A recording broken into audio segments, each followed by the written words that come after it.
Hola Mina. Video kali ini adalah alur cerita anime One Punch Man Season 4 episode 58, atau bisa dikatakan juga Season 3 Part 2 episode 58.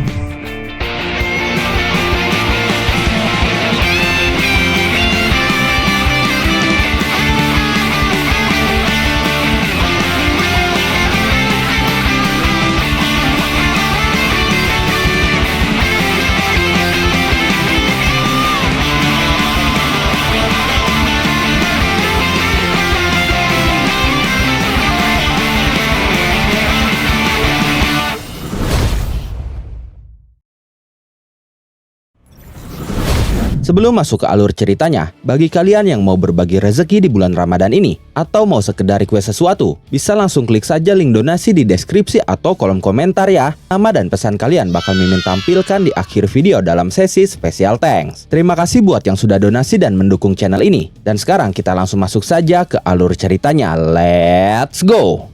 Di tempat lain, Fubuki dan grupnya sedang menuju ke suatu tempat. Salah satu anggotanya bertanya, "Nona Fubuki, memang untuk apa kita pergi ke tempat itu?" Ditambah bersama dengan seluruh anggota Blizzard Group. Fubuki berkata, "Aku ingin menemui seseorang. Ada kemungkinan situasi berubah menjadi gawat." Sementara itu di kota R, di gedung agensi bakat besar Handsome Castle, tempat Amai Max bekerja. Amai Max sedang menatap layar ponselnya dan mengabaikan ucapan direkturnya. Direkturnya berkata, "Para orang baru ini akan menjadi besar, dan perusahaan kita berencana untuk mendorong mereka mulai dari sekarang. Mereka akan menghasilkan banyak uang untuk kita. Aku mencontoh rute yang membuatmu menjadi laris, dan menyuruh mereka semua juga mengikuti ujian pahlawan profesional. Mereka menjalani latihan keras selama 1 tahun, dan 2 dari ketujuhnya lulus dalam ujian pahlawan kelas C dengan nilai bagus. Dengan mereka berdua sebagai intinya, sekarang kita akan merilis secara resmi single mereka sebagai grup idol pahlawan. Mungkin sedikit trik untuk bertahan di industri entertainment yang keras ini." Saat itu Amai Max benar-benar fokus pada ponselnya, dan dia sama sekali tidak mendengarkan direkturnya. Direkturnya berkata lagi, "Hey Amai Max, apa kau mendengarkan aku?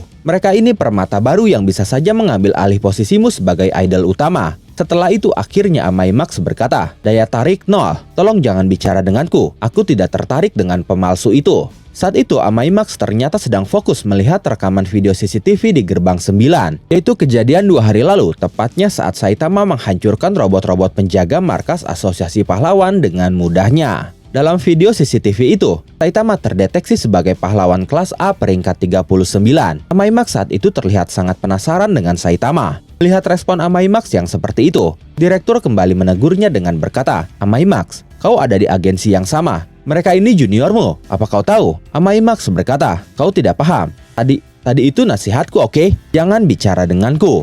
Direktur bertanya, "Apa maksudnya?" Lalu Amai Max berkata, "Direktur, kau menggunakanku sebagai contoh, dan hanya ini yang kau hasilkan. Suasana hatiku sedang buruk. Bisa tolong tidak kau berhenti menghasilkan barang palsu semacam ini secara massal?" Lalu salah satu juniornya berkata, "Senpai, kenapa kau kejam pada kami? Kau memanggil kami palsu seperti itu?" Amai Max senpai, "Jika kau jadi sombong hanya karena kau adalah favorit, kami akan bisa cepat mengejarmu. Jika kita bicara soal menyanyi, menari, dan tampang, aku yakin kami sama bagusnya denganmu. Dan tentu saja, kami juga punya kekuatan fisik." Direktur saat itu panik melihat junior Amai Max protes seperti itu. Junior Amai Max berkata lagi, "Kami juga lulus di ujian pahlawan, kelas C dan kelas A. Memang apa bedanya? Mungkin kau ingin tahu kekuatan kami ya? Tapi mungkin jangan, karena wajahmu itu penting untuk bisnismu kan?" Kemudian direktur mencoba menghentikan mereka, tapi mereka justru berkata, "Direktur, bukankah kau juga mengatakan hal yang sama? Akan lebih baik jika Amai Max bisa konsentrasi pada entertainment. Dia selalu mencoba mempertahankan persona pahlawannya, jadi hal itu sulit baginya. Begitu kan katamu? Kami ini logis, jadi kami akan menggunakan gelar pahlawan sebagai batu loncatan dan mengincar posisi idola sejati. Tidak seperti seseorang yang tidak bisa memutuskan keinginannya untuk menjadi pahlawan atau seorang idol. Mungkin dirimu sendirilah yang sebenarnya palsu, senpai. Agensi berencana serius untuk mempromosikan kami. Jika kau bersikeras untuk urusan pahlawan itu, kau pensiun saja dari idol." Setelah itu Amai Max menanggapi mereka dengan berkata, "Dengar kalian semua, pahlawan itu bukan gelar yang bisa digunakan dengan mudahnya sebagai batu loncatan. Justru cara berpikir seperti itulah yang membuat kalian sulit ditangani. Lagi pula, ini tetaplah sebuah bisnis. Lalu apa yang akan kalian lakukan kalau aku ini monster? Jika ada monster yang muncul di hadapan kalian seperti ini, apa yang akan kalian lakukan?" Mereka berkata, "Kami akan menghajarmu. Ini 7 lawan 1. Kau sebaiknya jangan meremehkan Bubbly Boys." Mendengar itu Amai Max tersenyum sinis. Mereka berkata, Apa yang lucu? Kau salah sangka kalau kau kira kami takut melawanmu. Jujur saja, aku sama sekali tidak takut. Saat itu direktur benar-benar panik. Dia berkata, sudah cukup. Bagaimana kalau wajah kalian sampai terluka? Setelah itu tiba-tiba mereka semua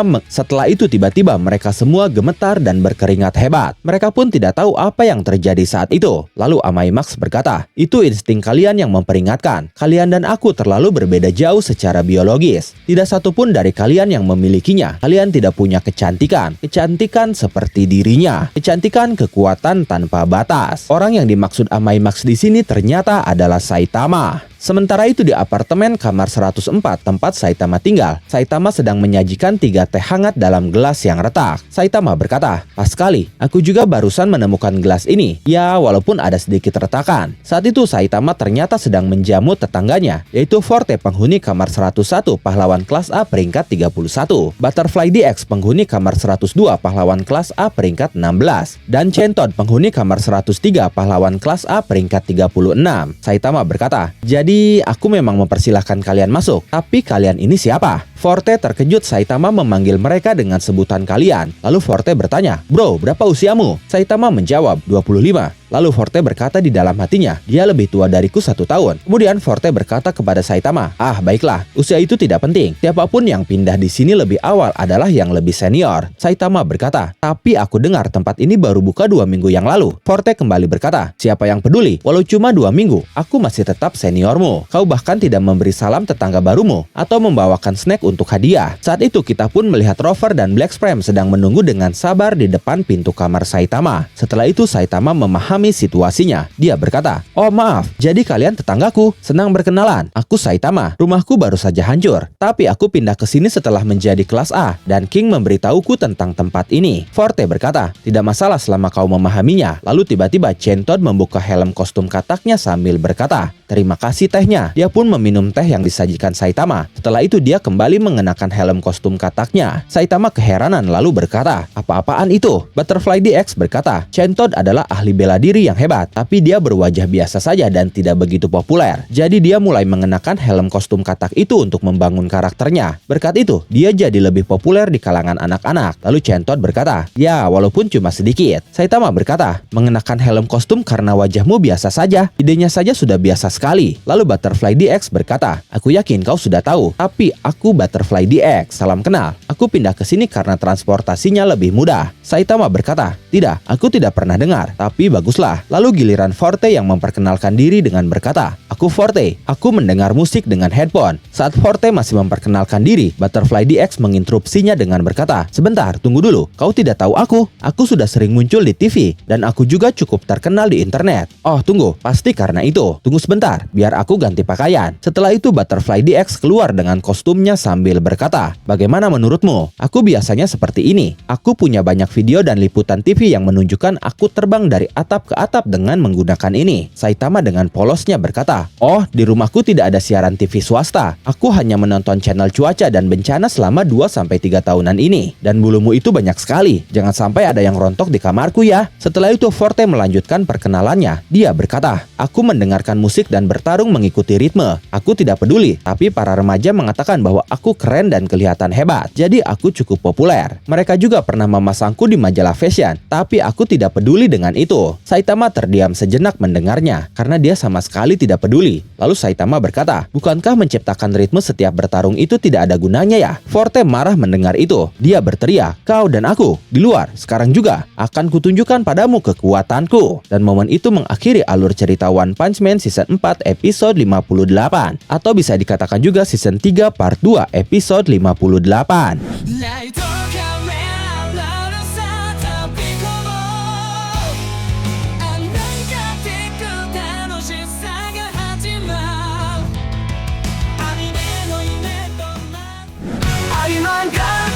バイブスを感じて